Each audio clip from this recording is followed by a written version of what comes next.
ಪ್ರಮಾಣಾಯ ನಮಃ ಜ್ಞಾನಾಯ ನಮಃ. ಪ್ರಮಾಣ ಲಕ್ಷಣದಲ್ಲಿ ನಾವು ಅನುಮಾನದ ಪ್ರಭೇದಗಳನ್ನು ನೋಡ್ತಾ ಇದ್ದೇವೆ. ಸಮಾಖ್ಯ, ವಾಕ್ಯ, ಪ್ರಕರಣ, ಸ್ಥಾನ ಇವೆಲ್ಲವೂ ಕೂಡ ಲಿಂಗದ ಪ್ರಭೇದಗಳು, ಅನುಮಾನದ ಪ್ರಭೇದಗಳಷ್ಟೇ. ಶಬ್ದ ಬೇರೆ ಬೇರೆ ಇರಬಹುದು, ಎಲ್ಲವೂ ಕೂಡ ಅನುಮಾನದ ಒಂದೊಂದು ವಿಧಾನಗಳೇ ಅಂತ ಅನ್ನೋದನ್ನು ನೋಡಿದ್ದೇವೆ. ಅಲ್ಲಿ ಸಮಾಖ್ಯ ಮತ್ತು ವಾಕ್ಯ ಇವೆರಡನ್ನೂ ಈಗ ನೋಡಿ ಮುಗಿಸಿದ್ದೇವೆ. ಮುಂದೆ ಪ್ರಕರಣ ಮತ್ತು ಸ್ಥಾನ ಅವುಗಳನ್ನು ಈಗ ನೋಡಬೇಕಾಗಿದೆ. ಪ್ರಕರಣ ಅಂದರೆ ಸಂದರ್ಭ ಅಂತ ಅರ್ಥ. ಯಾವುದೇ ಒಂದು ವಿಷಯವನ್ನು ನಿರ್ಧರಿಸುವಾಗ ಅಲ್ಲೊಂದು ಶಬ್ದ ಬಂದಾಗ ಅದಕ್ಕೆ ಹೇಗೆ ಅರ್ಥ ಮಾಡಬೇಕು ಅಂತ ಅನ್ನೋದು ಬಹಳ ಮುಖ್ಯ ಆಗ್ತದೆ. ಆ ಪ್ರಕರಣವನ್ನು ಬಿಟ್ಟು ಔಟ್ ಆಫ್ ಕಾಂಟೆಕ್ಸ್ಟ್ ಯಾವುದೇ ಅರ್ಥ ಮಾಡಬಾರದು. ಪ್ರಕರಣ ಅಂದರೆ ಕಾಂಟೆಕ್ಸ್ಟ್ ಅಂತ ಅರ್ಥ. ಬ್ರಹ್ಮನನ್ನು ಹೇಳುವಂತಹ ಅನೇಕ ವಾಕ್ಯಗಳು ಒಂದು ಯಾವುದಾದ್ರು ಅಧ್ಯಾಯದಲ್ಲಿವೆ ಅಂತ ನಾವು ಭಾವಿಸೋಣ. ಪರಮಾತ್ಮನ ಗುಣವನ್ನು, ಪರಮಾತ್ಮನ ಕುರಿತು ವರ್ಣನೆ ಮಾಡುವ ಅನೇಕ ವಾಕ್ಯಗಳು. ಅದರಲ್ಲಿ ಯಾವುದಾದ್ರೂ ಒಂದು ವಾಕ್ಯ ನಮಗೆ ಸಂದಿಗ್ಧವಾಗಿ ಕಂಡ್ರೆ, ಅದರ ಅರ್ಥವನ್ನು ತೀರ್ಮಾನ ಮಾಡಲಿಕ್ಕೆ ನಮಗೆ ಆಗ್ತಾ ಇಲ್ಲ ಅನ್ನುವ ಪ್ರಸಂಗ ಏನಾದರೂ ಕಂಡ್ರೆ ಅವಾಗ ಏನು ಮಾಡಬೇಕು? ಈ ಪ್ರಕರಣ ಏನು ಅಂತ ಗಮನಿಸಬೇಕು. ಪ್ರಕರಣ ಏನು ಅಂತ ಗಮನಿಸಿ ಆ ಪ್ರಕಾರ ಅದಕ್ಕೆ ಅರ್ಥ ಮಾಡಬೇಕು. ಬ್ರಹ್ಮಸೂತ್ರ ಭಾಷ್ಯದಲ್ಲಿ 1ನೇ ಅಧ್ಯಾಯದ 2ನೇ ಪಾದದಲ್ಲಿ 9ನೇ ಸೂತ್ರ ಅತ್ತ ಚರಾಚರ ಗ್ರಹಣ, ಅದಾದ್ಮೇಲೆ 10ನೇ ಸೂತ್ರ ಪ್ರಕರಣಾಚ್ಯ, ಇವೆಲ್ಲ ಸೂತ್ರಗಳಿವೆ. ಅಲ್ಲಿ ಅದಿತಿ ಎಂಬ ಶಬ್ದದಿಂದ ಯಾರನ್ನು ತಗೊಳ್ಬೇಕು? ಅತ್ತ ಎಂಬ ಸರ್ವಸಂಹಾರಕನಾದವನು ಯಾರು ಅಂತ ಒಂದು ಪ್ರಶ್ನೆ ನಮಗೆ ಬರ್ತದೆ. ಹಾಗೆ ಪ್ರಶ್ನೆ ಬಂದಾಗ ಆ ಪ್ರಶ್ನಕ್ಕೆ ಉತ್ತರವಾಗಿ ನಾವು ಹೇಗೆ ತೀರ್ಮಾನ ಮಾಡುವುದು ಅದನ್ನು ಅಂತ ಜಿಜ್ಞಾಸೆ ಬಂದಾಗ, ಅದಿತಿ ಅಂದರೆ ದೇವತೆಗಳ ತಾಯಿಯಾದ ಅದಿತಿ ಅಂತ ನೀವು ಅರ್ಥ ಮಾಡ್ಕೊಳ್ಬಾರ್ದು, ಹೊರತು ವಿಷ್ಣು ಅಂತಲೇ ತೀರ್ಮಾನ ಮಾಡಬೇಕು. ಪ್ರಕರಣಾಚ್ಯ ಅಂತ ಅಲ್ಲಿ ಸೂತ್ರವೇ ಇದೆ, ವೇದವ್ಯಾಸರು ರಚನೆ ಮಾಡಿರುವ ಸೂತ್ರವೇ ಇದೆ.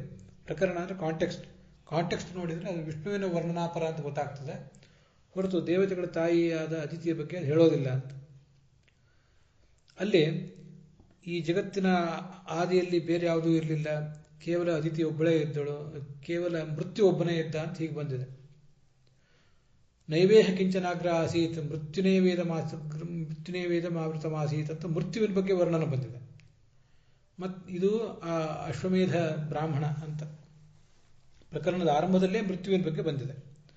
ಪ್ರಕರಣ ಕೊನೆಗೊಳ್ಳುವುದು ಕೂಡ ಆ ಮೃತ್ಯುವಿನಿಂದಲೇ ಕೊನೆಗೊಳ್ಳುತ್ತದೆ.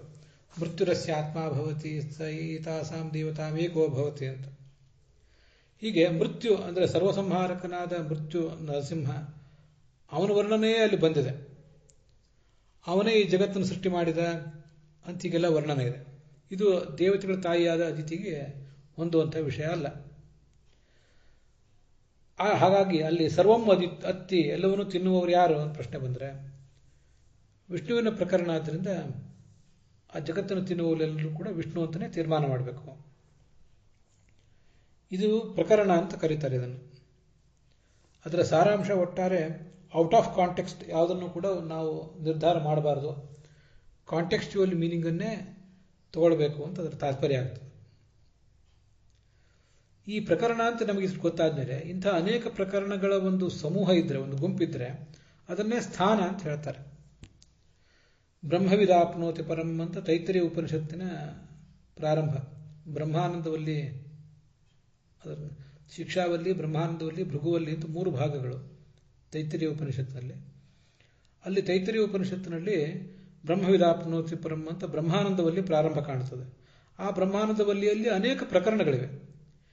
ಎಲ್ಲ ಪ್ರಕರಣಗಳಲ್ಲಿಯೂ ಕೂಡ ಬ್ರಹ್ಮನೇ ಪ್ರತಿಪಾದ್ಯನಾಗಿದ್ದಾನೆ. ಅನ್ನಮಯ ಪ್ರಕರಣ, ಮನೋಮಯ ಪ್ರಕರಣ, ವಿಜ್ಞಾನಮಯ ಪ್ರಕರಣ, ಮತ್ತು ಅದಕ್ಕಿಂತ ಮುಂಚೆ ಒಂದು ಪ್ರಾಣಮಯ ಪ್ರಕರಣ ಅನ್ನೋದನ್ನು ಹೇಳೋದನ್ನು ಮರೆತೆ. ಅನ್ನಮಯ ಪ್ರಕರಣ, ಪ್ರಾಣಮಯ ಪ್ರಕರಣ, ಮನೋಮಯ ಪ್ರಕರಣ, ವಿಜ್ಞಾನಮಯ ಪ್ರಕರಣ ಮತ್ತು ಆನಂದಮಯ ಪ್ರಕರಣ ಅಂತ ಇಷ್ಟು ಒಟ್ಟಾರೆ ವಾಕ್ಯಗಳು ಅಲ್ಲಿರುವಂಥವು, ಇಷ್ಟಾರೆ ಪ್ರಕರಣಗಳು. ಈ ಒಂದೊಂದು ಪ್ರಕರಣವೂ ಕೂಡ 4-6 ವಾಕ್ಯಗಳ ಒಂದು ಸಮುದಾಯ ರೂಪ. ಇದನ್ನು ಗಮನಿಸಬೇಕು. ಪ್ರಕರಣ ಅಂದ್ರೆ ಒಂದು ವಾಕ್ಯಗಳ ಸಮುದಾಯ ರೂಪ. ಸ್ಥಾನ ಅಂದ್ರೆ ಅಂಥ ಪ್ರಕರಣಗಳ ಸಮುದಾಯ ರೂಪ. ಮತ್ತೆ ಅಲ್ಲಿ ಎಲ್ಲ ಕಡೆಯೂ ಕೂಡ ವಿಜ್ಞಾನಮಯ, ಆನಂದಮಯ ಇತ್ಯಾದಿ ಎಲ್ಲ ಶಬ್ದಗಳಿಂದಲೂ ವಾಚ್ಯನಾದವನು ಬ್ರಹ್ಮನೇ ಆಗಿದ್ದಾನೆ ಹೊರತು ಅನ್ನಮಯ ಕೋಶ, ಪ್ರಾಣಮಯ ಕೋಶ, ಮನೋಮಯ ಕೋಶ ಮೊದಲಾದ ಕೋಶಗಳನ್ನು ಅಲ್ಲಿ ಹೇಳ್ತಾ ಇಲ್ಲ. 5 ಶಬ್ದಗಳಿಂದಲೂ ಭಗವಂತನೇ ಅಲ್ಲಿ ವಾಚ್ಯನಾಗಿದ್ದಾನೆ ಹೊರತು ಬೇರೆ ಯಾರೂ ವಾಚ್ಯನಾಗಿಲ್ಲ ಅಂತ ಆನಂದಮಯೋಭ್ಯಾಸ ಅಂತ ಸೂತ್ರದಲ್ಲಿ ವೇದವ್ಯಾಸರು ತೀರ್ಮಾನ ಮಾಡಿದ್ದಾರೆ.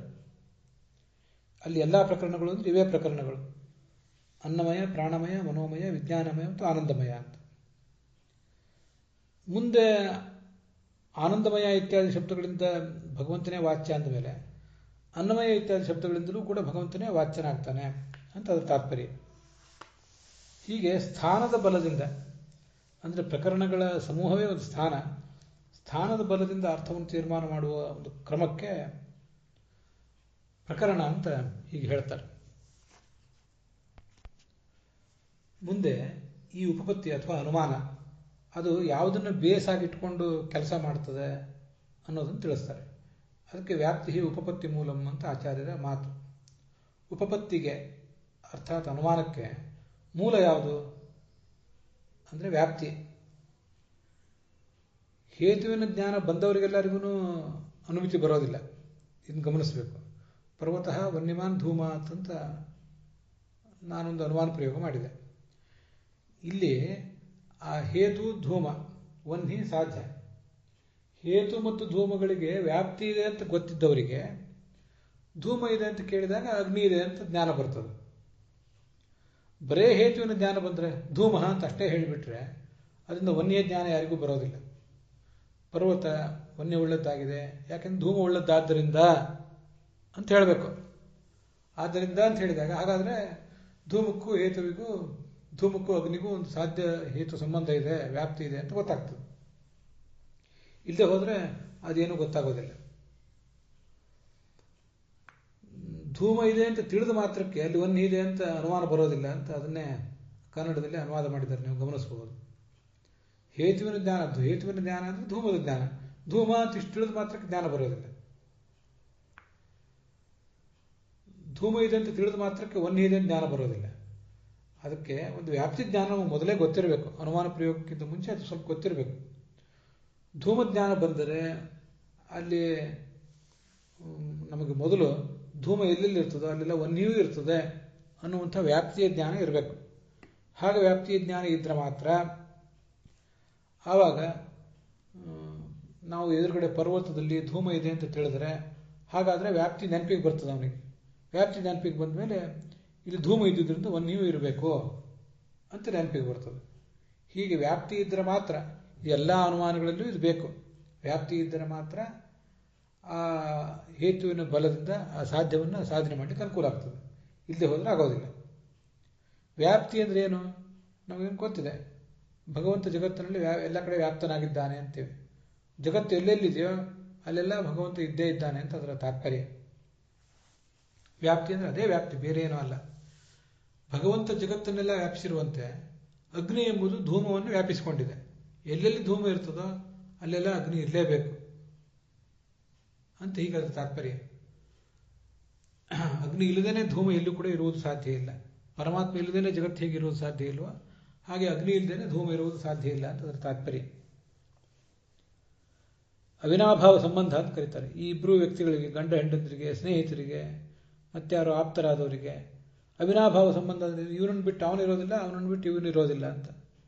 ಕೆಲವು ಕಡೆ ವ್ಯಾಪ್ತಿ ಉಭಯಮುಖವಾಗಿರ್ತದೆ. ಇವನಿಗೂ ಅವನಿಗೂ ವ್ಯಾಪ್ತಿ, ಇವನಿಲ್ದೇನೆ ಅವನಿರೋದಿಲ್ಲ, ಅವನಿಲ್ದೇನೆ ಇವನಿರೋದಿಲ್ಲ. ಇನ್ನು ಕೆಲವು ಕಡೆ ಒಂದೇ ಮುಖವಾದ ವ್ಯಾಪ್ತಿ ಇರ್ತದೆ.